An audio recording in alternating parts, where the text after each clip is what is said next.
M S successful course में मैं आप सबको खुशामदीद कहता हूं। और अगर हम प्रीवियस क्लास की बात करें तो प्रीवियस क्लास के अंदर हमने रिपोर्ट बनाई थी और रिपोर्ट हमने एक सिलेक्टेड स्टूडेंट की रिपोर्ट बनाई थी और उसके थ्रू हम ये देख रहे थे कि सिलेक्टेड स्टूडेंट का रिकॉर्ड किस तरीके से हम शो कर सकते हैं। अब मज़ीद और भी बहुत सारी चीज़ें हैं रिपोर्ट्स के अंदर जो हम यानी कि किसी प्रोजेक्ट लेवल पर या किसी एडवांस लेवल पर हम ये सारी चीज़ें समझने वाले हैं। आज जो है वो थोड़ा सा मज़ीद जो है हम आगे बढ़ेंगे, वो ये है कि आज हम ये देखने वाले हैं कि एक्सटर्नल जो डेटा होता है उसको हम किस तरीके से इस्तेमाल कर सकते हैं हमने अपने यानी कि जो MS एक्सेस है या उसके अंदर।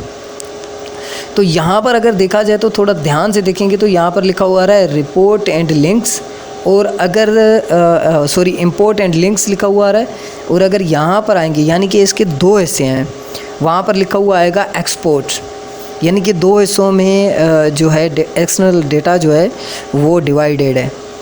अब अगर हम बात करें पहले वाले हिस्से की, तो यहाँ पर आपके सामने सबसे पहले आएगा सेव इंपोर्ट्स, उसके बाद लिंक टेबल मैनेजर आएगा, और उसके बाद यहाँ पर आपके सामने एक्सेल आएगा, फिर उसके बाद आपके सामने यहाँ पर एक्सेस आएगा, फिर ODBC डेटाबेस आएगी, text file, XML file and more. यहाँ पर आपके सामने ये सारी चीज़ें आने वाली हैं।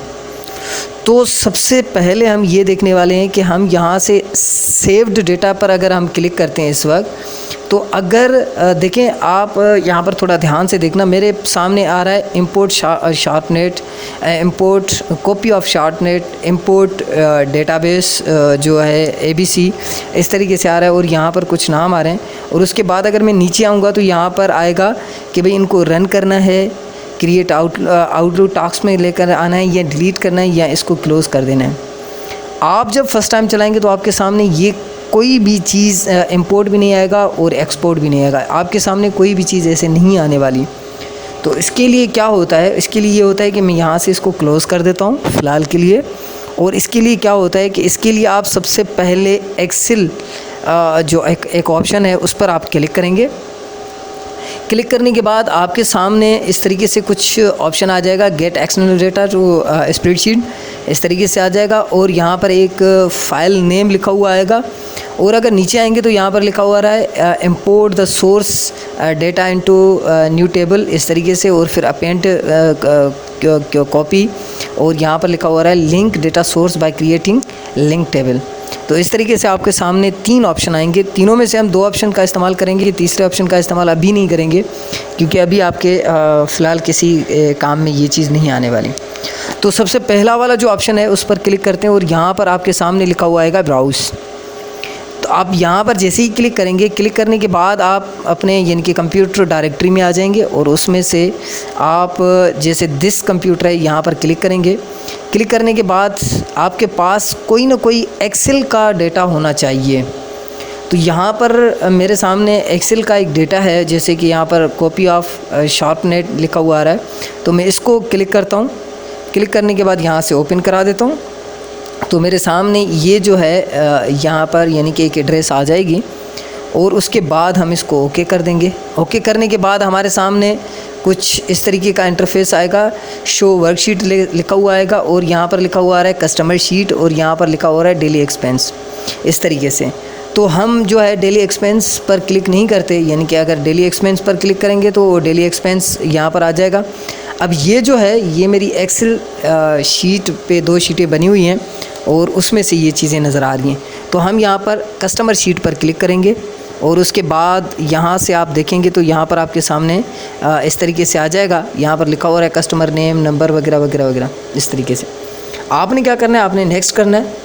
नेक्स्ट करने के बाद यहाँ पर आपके सामने एक और नया ऑप्शन आएगा, यहाँ पर इंपोर्ट विजार्ड आ जाएगा, और उसमें लिखा हुआ आएगा फर्स्ट रोड जो होती है, क्या उसको आप हेडिंग बनाना चाहते हैं, जैसे सीरियल नंबर होता है, नंबर है, या जिस तरीके से कनेक्शन डेट है, तो इस तरीके से क्या आप इसको एज यानी कि कॉलम हेडिंग बनाना चाहते हैं। तो मैंने कहा येस मुझे बनाना है।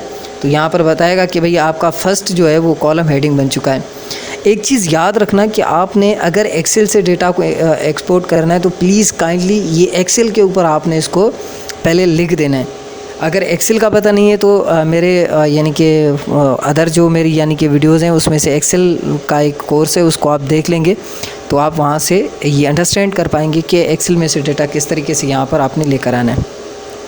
फिर उसके बाद आप इसको नेक्स्ट करें, यहाँ से नेक्स्ट का बटन प्रेस करें और नेक्स्ट का बटन प्रेस करते हुए यहाँ पर आपके सामने फील्ड टाइप आ जाएगा और यहाँ पर डेटा टाइप लिखा हुआ आ जाएगा। यहाँ पर डू नॉट इम्पोर्ट कुछ फाइल्स इस तरीके से आ जाएगा। इनको कुछ भी नहीं करना, आपने दोबारा से नेक्स्ट कर देना है। नेक्स्ट करने के बाद आपके सामने ये आ जाएगा कि लेट ऐड प्राइमरी की, यानी कि प्राइमरी की आप ऐड करना चाहते हैं। जैसे अब देखें यहाँ पर आईडी जो लिखा हुआ है ये प्राइमरी की आ जाएगा। चूज़ प्राइमरी की अगर करेंगे तो आपका जो यानी कि सीरियल नंबर्स हैं वो प्राइमरी की बन जाएंगे। अगर आप नो प्राइमरी की करते हैं तो यहाँ पर आना ही आ जाएगा। अब ये प्राइमरी की क्या होता है, ये प्राइमरी की यानी कि मैंने आप लोगों को एक्सेस के अंदर अगर आपने वीडियोस देखी हैं तो उसमें मैंने बताया था कि की होती है जिसके थ्रू आप रिलेशंस का काम कर सकते हो अगर आप करना चाहते हैं तो। रिलेशंस, क्योंकि यहाँ पर एक रिलेशन का डेटाबेस टूल में से रिलेशंस का एक ऑप्शन आता है तो उसको हम वहाँ पर सीखने वाले हैं। तो यहाँ पर आप लिख दें कि नो प्राइमरी की, ठीक है, और उसके बाद आप नेक्स्ट कर दें। नेक्स्ट करने के बाद यहाँ पर लिखा हुआ आ जाएगा कि भाई इसका नाम जो है वो कस्टमर शीट होना चाहिए, क्या होना चाहिए क्या नहीं होना चाहिए। तो आप अपना यानी कि कस्टम नाम भी दे सकते हैं, आप जो भी नाम देना चाहें अपनी शीट का। तो यहाँ पर मैं कस्टमर शीट ही दे देता हूँ और उसके बाद यहाँ पर आपके सामने आ जाएगा फिनिश। तो आप इसको कर दें फिनिश करने के बाद आपके सामने इस तरीके से यानी कि विजार्ड आ जाएगा सेव इंपोर्ट्स और उसके बाद लिखा हुआ आएगा सेव इंपोर्ट्स स्टेप्स। तो आपने इसको यानी कि क्लिक कर देना है।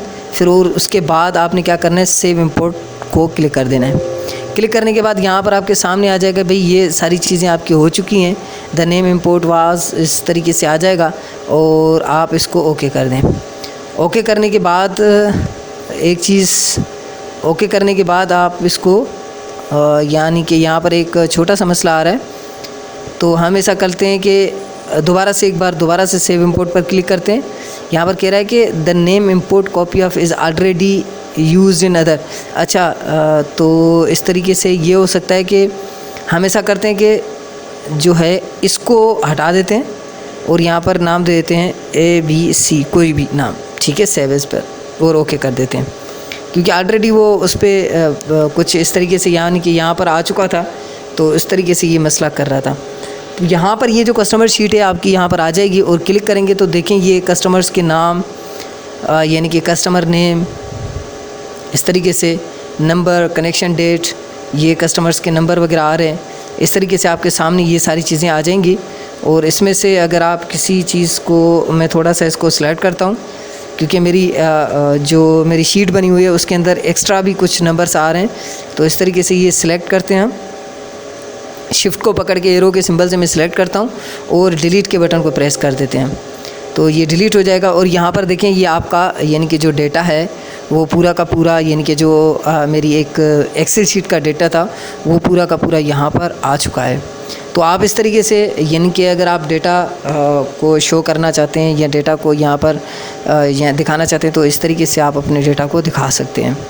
सो आज के लिए इतना ही, नेक्स्ट क्लास में मिलते हैं, तब तक के लिए अपना ख्याल रखिएगा। अल्लाह हाफ़िज़।